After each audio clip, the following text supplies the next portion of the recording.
I am very well. હું સંપૂર્ણ આરામ લઉં છું I take fully rest. અને હવે હું ટૂંક સમયમાં મારા કામમાં જોડાઈશ. And now I will join my work in soon.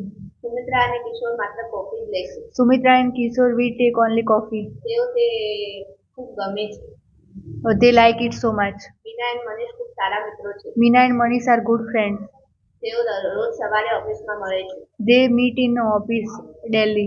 શક્ય છે કે તેઓ ટૂંક સમયમાં લગ્ન કરશે. It is possible that they will marry in soon. હું એક સારો વાચક છું. I am a good reader. હું દરરોજ ઓછામાં ઓછા 10 પાના વાંચું છું.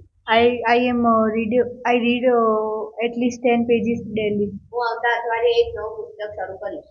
I will start a new book next week. હું ચોક્કસપણે તેને ટૂંક સમયમાં પૂર્ણ કરીશ. I will complete it in soon. મારા સાહેબ અલગ રીતે અંગ્રેજી શીખવાડે છે. My sir teaches English in different